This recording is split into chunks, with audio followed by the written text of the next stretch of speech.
Hey, what's up guys? Today I'm going to show you how to animate this axe and this forest background in today's video, so let's get straight into it.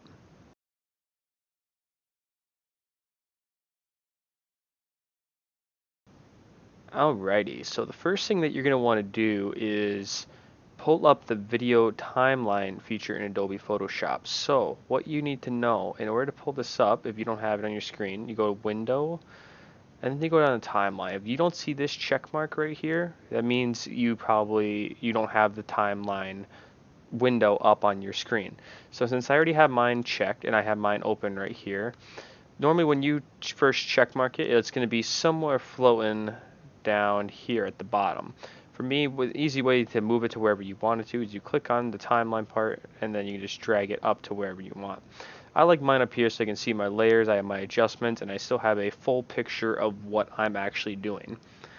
Alright, so before you start with the timeline, the one thing you need to figure out is, are you going to do a frame animation or a video timeline? The frame animation is as it is, it's step by step, frame by frame. I'll go over that in another video.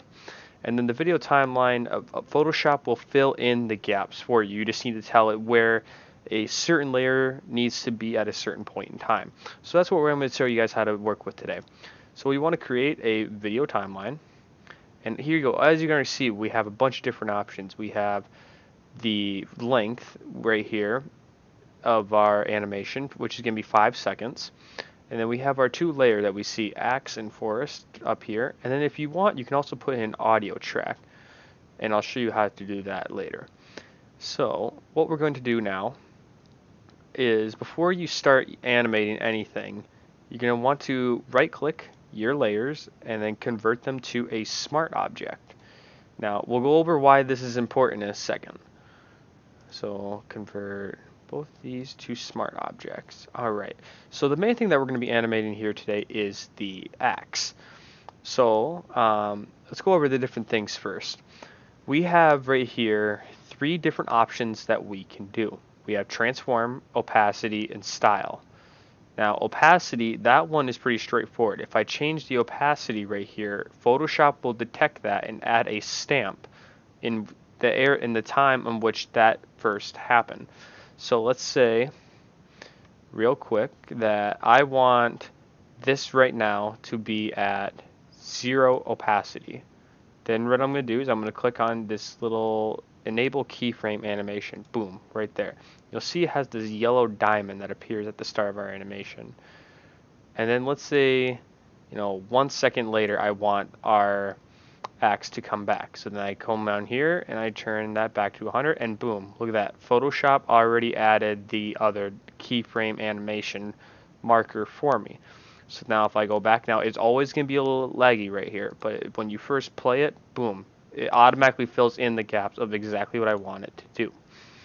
Now let's say, I want the animation to go a little slower. You can click right here on this one and then just drag it right here to 2 seconds and then rewind our marker, press play, and boom, the axe now comes in a lot more slower. So that's the opacity one. That's pretty much all you can do with it. We'll go ahead and delete these. You just right click, delete, right click, delete. And first thing we gotta do though is go back to the start and put this back to 100. Alright, the next thing we're gonna talk about is transform. So here's what you should know. Now with transform, there's a bunch of different things that you can do. So we go Control T while we have our axe layer selected. And now Photoshop is going to notice a bunch of different things when we change it. Let's say we change the size. We can put a marker, or we can, nope, not yet. We gotta first press enter. We're going to put a marker here first for transform.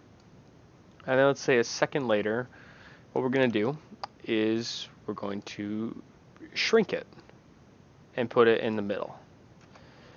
Now as you'll notice, we can rewind, and not only will it shrink it, but it'll also keep it in the same position that we want it. So if you ever want to go back to a certain keyframe, you just click on it to make sure it's selected, and then Control T, and then I can move this anywhere I want on the screen. So let's say we want it up here, to drift up to the left corner. I press enter, and then I go back to the start, and I press play, and it both shrinks and moves over to that. Now the last thing you can do with this is you can rotate it. I'm going to make this a little bit longer so that way it's easier to pick up. Last thing you can do is rotate it. So what you're going to do is you can kind of grab over here and grab this button right here. And this allows you to warp it. Kind of like that. We're not going to do that though. We want to, let's see, Control T. Right here along the edges. Sorry about that. Right here along the edges, we can rotate it. Now, we can rotate it as much as we want, and it will spin as much as we would like it to. So then we just press the check mark, and then, see, now created a second frame for us. So here's what our animation looks like. It'll shrink for 2 seconds, and then it'll spin for the next second. So that's what we like right there. And I think this looks like a pretty solid animation. So now the last thing that we can do. So we went over opacity, we went over transform, and now right here with style. Here's where we can do something pretty cool with the axe. So I'm going to put a little marker right here at the beginning, just to keep our original axe, so that way you can notice the difference. And let's say around right here, when as soon as right before it starts spinning, I'm going to, now to add a style effect to it, what we're going to do is we're going to double click on the whole bar down here. It's going to pull up this layer style menu. So here is the cool part with the layer style. I can add a, let's see, we can add a color overlay like this. We can go, you can choose a blend mode as you wish. Let's go linear dodge for now. This way it doesn't affect the color or the metal part of the axe. We'll put this up to 100%. And then now you can change the color of which you like it. So let's say, what if we want like a lightning kind of blue? Make this a little bit lighter. And notice that it looks super bright. So maybe we do bring back down the opacity. And there, it's got a little bit of a blue to it. Now you can also add all these other ones: drop shadow, outer glow, overlay, or with the pattern, gradient overlay, all these other ones. And you'll notice as soon as I pressed OK, it filled in something for us. So now, as the animation goes, our axe will start getting blue, and then boom, it'll start spinning right when it reaches blue moment.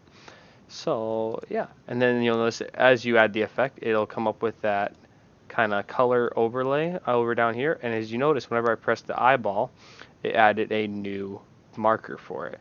So if you wish to hide it around that time, you'll notice right as we press play, it gets that blue, and then kind of flickers. That's because I pressed the eyeball multiple times.